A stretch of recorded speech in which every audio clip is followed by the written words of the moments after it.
इस वीडियो को देखिए दोस्तों, ये कोई रामलीला मैदान या इंडिया गेट नहीं है। ये लिटरली एक एयरपोर्ट है जिसकी टर्मिनल बिल्डिंग के अंदर लोग प्रोटेस्ट मार्च निकाल रहे हैं।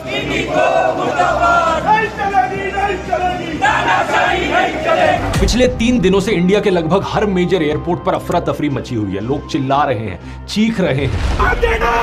3 बजे से जवाब पूछ रहे थे। हालत बहुत बुरी है और इसके पीछे इकलौता कारण है एक कंपनी, इंडिगो, जो कि देश की सबसे बड़ी एयरलाइंस है। पिछले 3 दिनों में इंडिगो एयरलाइंस की लगभग 1450 फ्लाइट्स कैंसिल हुई हैं और कई हजारों फ्लाइट्स डिले हुई हैं। इसकी वजह से लाखों पैसेंजर्स देश भर में एयरपोर्ट पर फंसे रहे। कई यात्रियों को पूरी रात एयरपोर्ट पर गुजारनी पड़ी। जवाब में एयरलाइन एक के बाद एक बहाने देती रही और ढंग से कोई इंफॉर्मेशन कम्युनिकेट नहीं की। सवाल यह है कि देश की सबसे बड़ी एयरलाइंस इस तरीके से अचानक से कैसे कोलैप्स हो गई। इसके पीछे कारण है इंडिगो की मिसमैनेजमेंट और शायद से सरकार को ब्लैकमेल करने की। कुछ समय पहले की बात है दोस्तों, डीजीसीए ने नए flight duty time limitation rules बनाए जिससे पायलट्स और क्रू को प्रॉपर रेस्ट मिल सके और पैसेंजर्स की सेफ्टी बेटर हो सके। इन नए रूल्स के अनुसार पायलट्स और क्रू के लिए वीकली रेस्ट पीरियड 36 घंटे से बढ़ाकर 48 घंटे कर दिया गया और डेली वर्किंग आवर्स 8 घंटे किए गए। इसके अलावा नाइट लैंडिंग्स को 6 से घटाकर 2 कर दिया गया। इन रूल्स का मतलब है कि अब सेम नंबर ऑफ फ्लाइट्स को ऑपरेट करने के लिए एयरलाइंस को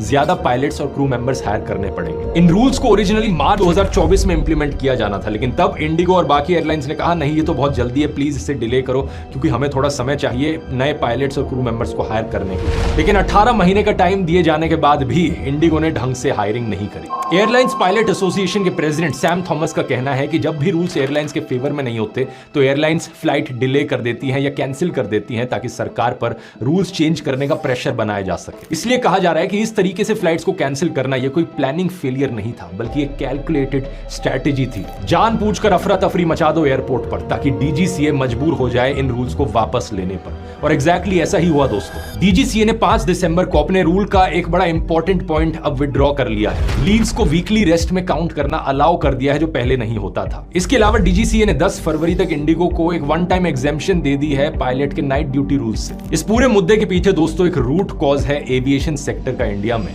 एक मोनोपोली या डुओपोली बन जाना। आज के दिन इंडियन एविएशन के मार्केट में इंडिगो का मार्केट शेयर 65% पर है और एयर इंडिया का 30%। इन दोनों के अलावा लगभग सारी एयरलाइंस खत्म हो चुकी हैं। तो आज के दिन अगर एक पैसेंजर खड़ा होकर बोले कि मैं इंडिगो को बॉयकॉट करना चाहता हूं, ये लिटरली पॉसिबल ही नहीं होगा। ये बड़े अफसोस की बात है दोस्तों, क्योंकि आज से 20 साल पहले ढेर सारे ऑप्शंस हुआ करते थे। Go Air, air Asia, jet airway, spice jet, Kingfisher airlines, एक समय पर इतनी सारी एयरलाइंस होती थी, कंज्यूमर्स के पास चॉइस थी। लेकिन इस मौजूदा सरकार की पॉलिसीज की वजह से देश का ऑलमोस्ट हर एक सेक्टर मोनोपोली या डुओपोली की तरफ बढ़ता जा रहा है और ये कंज्यूमर्स के लिए बिल्कुल भी अच्छी खबर